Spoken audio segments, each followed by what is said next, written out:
놀랍게도 사법연수원에서는 좋은 법이란 무엇인가를 질문을 던지지 않습니다. 예, 안녕하십니까. 저는 당구부대 인문사회학교실에 재직하고 있는 박형욱입니다. 저는 원래 의과대학을 졸업하고 예방의학, 의료정책을 전공했습니다. 그런데 그 뒤에 이제 사법고시를 봐가지고 사법연수원 수료 후에 의료소송 전문 변호사로 활동을 했었습니다. 지금은 대학에 다시 돌아와서 이제 연구하고 학생들을 가르치는 일을 하고 있습니다. 사실 의료계 밖에서는 여러 가지 일을 했었는데요. 과거에는 대통령실, 청와대에서 행정관으로 근무도 했었고, 그리고 의료계에서는 대한의사협회 대의원회 부의장, 이렇게 학술적 활동으로는 대한의학회 부회장을 맡아서 일을 하고 있습니다.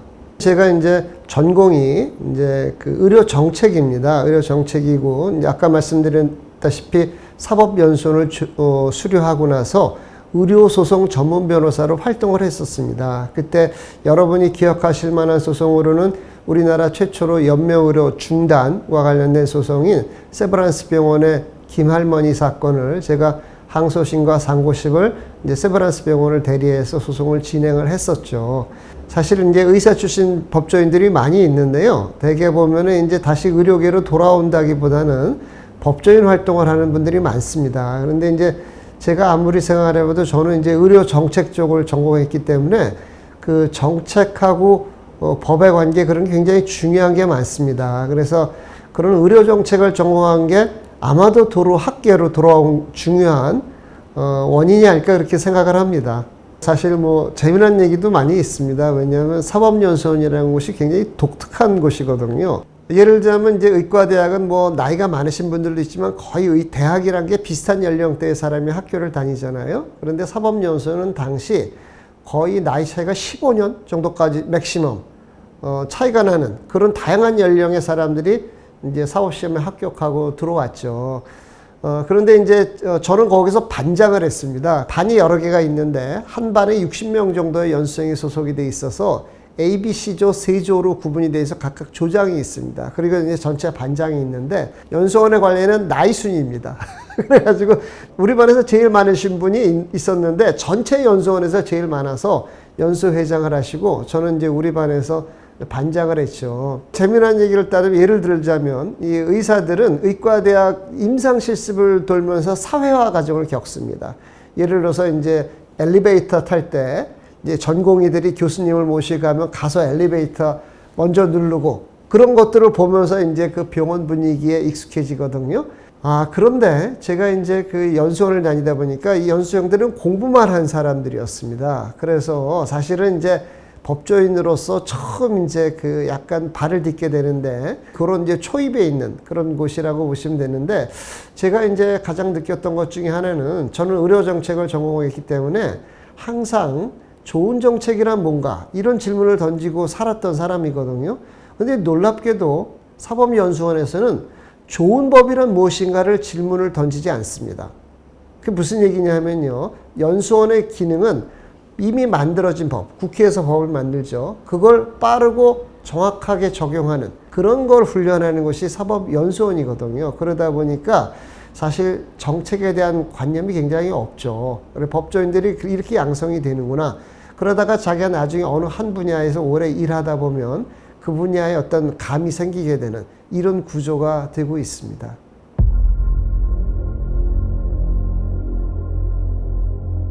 크게는 이제 두 가지가 좀 있는데요. 예를 들어서 일단 제일 우리나라 문제는 사실 요양기관 강제 지정제라는 겁니다. 그래서 우리나라는 모든 의료기관, 민간에서든 민간의료기관 모두 건강보험 환자를 강제로 진료를 해야 되거든요. 이게 사실 이상한 건데 예를 들자면 환자 입장에서 보면은 나는 어떤 의사한테 갔는데 진료를 받기 싫어. 그럼 진료를 안 받을 수 있는 거거든요. 강제로 진료를 받게 할 수는 없잖아요, 환자에게. 그건 사실 계약 관계이기 때문에 역으로 얘기하면 의사나 의료기관도 마찬가지죠. 그런데 이제 우리나라는 그 요양기관 강제 지정제라는 틀 하에 모든 의료체계가 만들어져 있는데 이게 다른 나라에는 없는 겁니다. 다른 나라에는 없는 건데 우리나라에 이제 독특하게 만들어져 있고 그러다 보니까 사실은 이런 틀 속에서 모든 걸 정부가 강제적으로 할 수 있습니다. 강제적으로 할 수 있으니까 제가 공무원이라 하더라도 강제적으로 할 수 있는데 무슨 대화가 필요할까요?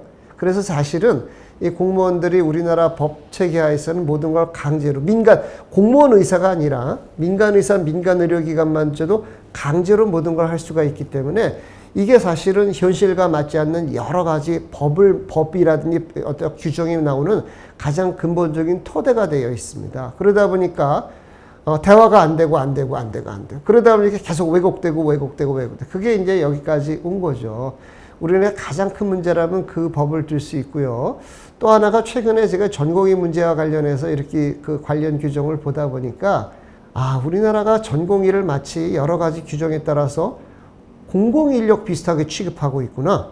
이런 생각을 하게 됐습니다. 그래서 전공의는 개인적인 자유인이거든요. 수련을 받는 의사죠. 그래서 이런 부분들이 마치 공공의료 인력 비슷하게 해놓은 그런 규정들이 굉장히 문제다. 이런 생각을 하게 됐습니다. 여러 가지 이유가 있는데 일단 뭐든지 이게 하나가 구조가 정착이 되면 그게 마치 당연한 것처럼 생각하는 성향들이 굉장히 많은 것 같습니다. 사실은 이제 우리가 어느 나라지 의료 보장이 굉장히 중요하거든요. 그러면 이제 우리가 의료보험제도를 우리가 만든 게 아니잖아요. 서구에서 만든 걸 받아들인 건데 그러면 이제 그런 의료 보장을 해서 서구의 민주주의 국가들은 일단 국가 재정으로 의료기관을 만들죠. 그래서 이제 의사들하고 계약을 하게 되는데 공공의료기관에서 일하는 계약, 근로자로서의 계약을 맺기도 하고 또는 우리처럼 개원이처럼 자영업자인데 그 국민건강보험 환자를 보는 진료계약을 맺게도 됩니다. 넓은 의미의 진료계약이죠. 그런데 우리는 그걸 이제 강제로 했거든요. 사실 강제로 한다는 건요. 조선시대의 부역이나 이런 거 비슷한 겁니다. 국민의 노동력을 강제로 국가 목적으로 쓰는 거거든요. 예를 들어서 우리가 병역 의무라는 게 있는데 병역 의무는 국민 누구에게 부담되는 의무죠. 그런데 어떤 사람이 사격을 잘해. 올림픽에서 사격 금메달 받아서 너는 강제로 군인이 돼. 이렇게 하는 건 안 되는 거거든요. 근데 우리가 이제 우리나라 옛날에 나라의 재정이 부족하다 보니까 그런 시스템을 만들었어요. 그리고 또 의료인들은 또 거기서 적응해서 시스템을 발전해 왔는데 사실 이 급격한 변화라는 건 여러 가지 문제를 일으킬 수가 있습니다. 그래서 국민이나 정치인, 정책을 하는 사람들이 원래 이게 의료인의 권리를 좀 과도하게 제한한 시스템인데 그러면 그것도 좀 그 노력이라든지 그 성과에 대해서도 인정을 해주면서 우리가 여기서 조금씩 타협하면서 개정해 나가자. 이러면 굉장히 좋을 겁니다. 그런데 그게 아니라 원래적으로 조선시대의 부역 같은 제도가 당연하다는 전제하에서 더 악화되는 그런 거를 계속 만들어내거든요. 거기에 이제 말하자면 사회가 갈등으로 치닫는 구조가 있지 않나 저는 그렇게 생각을 합니다.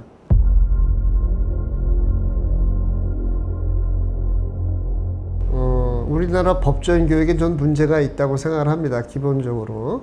근데 이제 나와바리라고 일본 말 있잖아요. 영역이란 게 있는데 법도 이렇게 여러 가지 영역들이 있어요. 행정법, 민법, 형법 여러 가지가 있는데 예를 들어서 뭐 의료소송을 발생을 했을 때 그런 걸 하시는 분들은 그냥 민법이나 형법에 따라 판단합니다. 그런데 우리나라 의료는 이미 행정법적으로 아까 말씀드린 요양계약 강제 지정제, 국민건강보험법이죠. 또 의료법상의 진료 거부죄 이런 걸 통해서 타이트하게 규제가 돼 있거든요. 근데 이게 다른 나라에 없는 거야. 없는 건데 이거를 고려하지 않고 요거만 마치 자유시장, 자유경제, 자유수가에서 일하는 것처럼 민법과 형법의 원리에 따라 판사들이 재판을 하고 검찰이 수사를 하고 있거든요. 뭔가 그러다 보니까 앞뒤가 안 맞는 겁니다. 그런데 대부분의 법조인들에서는 이것이 앞뒤가 안 맞는다는 문제의식을 갖지 못합니다. 아주 일부 법조인들은 야 이거 이상한데? 라고 생각하는 법조인들도 있습니다. 그런데 불행하게도 그런 법조인이 주류가 아니고 아주 소수입니다. 소수고 학계에서도 이런 문제를 종합적으로 바라보는 사람이 거의 없습니다. 아주 오래전에 아주 형법을 전공하신 분이 독일에는 진료 거부죄라는 게 없다.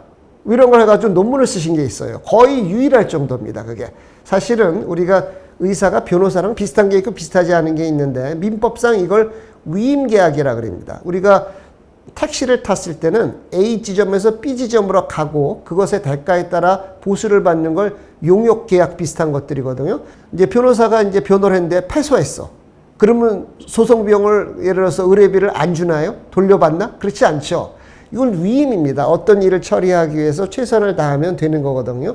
의사도 그렇거든요. 의사도 환자를 치료한다고 반드시 성공하는 게 아니거든요. 그래서 그 민법상 위임계약에 해당되는데 문제는 이렇게 위임 계약해야 되는데 의료법이나 국민건강보호법으로 그 앞부분에서 여러 가지 규제를 걸고 있거든요. 그래서 다른 나라에 이런 규제가 없는데 우리나라 이게 어우러지다 보니까 모순되는 경우 진료 거부를 하면 처벌한다. 그리고 나서 사고 나면 처벌한다. 이렇게 앞뒤가 안 맞는 정책이 돼 있는 거죠. 그래서 사실 법 정책이라는 게 일관성이라는 게 굉장히 중요합니다. 그래서 일관적으로 공공의료는 공공의료를 보호해주고 민간의료는 리스크 니들이 짊어지고 대신 뭐 사고 나도 책임지고 공공의료는 사고 나도 보호해주고 뭔가 앞뒤가 맞아야 되는데 우리는 근본적으로 그 앞뒤가 맞지 않습니다. 뭐 약간 법적으로는 정합성이 깨져 있다. 부정합적이다. 뭐 이렇게 표현할 수도 있습니다.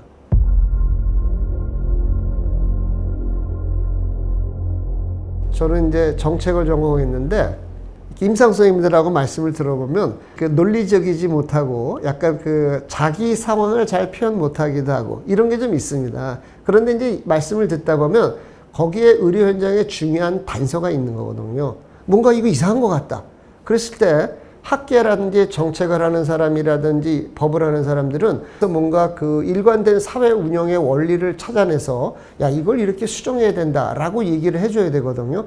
그런데 우리나라는 다 없는 겁니다. 사실은 세상이 바쁘죠.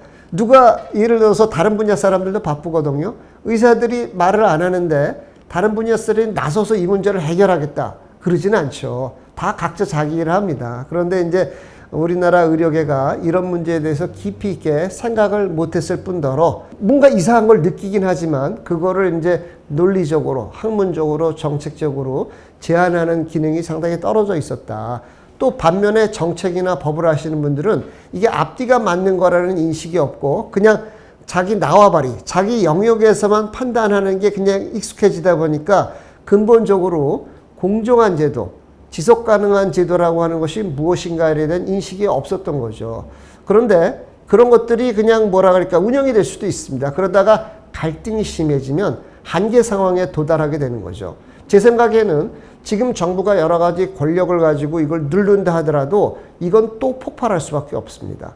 앞뒤가 맞지 않는 정책은 결국 지속 가능하지 않거든요. 그런 부분이 굉장히 우려되는 측면입니다.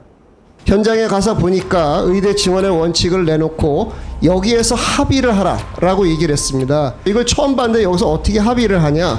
우리도 의대 지원의 원칙에 관해서 얘기를 할 테니까 다음 주에 얘기를 하자. 그런데 놀랍게도 그 다음 주에 복지부 자료에는 의대 지원의 원칙에 관련된 의제가 전혀 삭제돼 있었습니다. 그 이후로 의대 지원에 관한 논의는 전혀 없었습니다. 제가 말씀을 드리지 않습니까? 제가 결정한 사항이라고.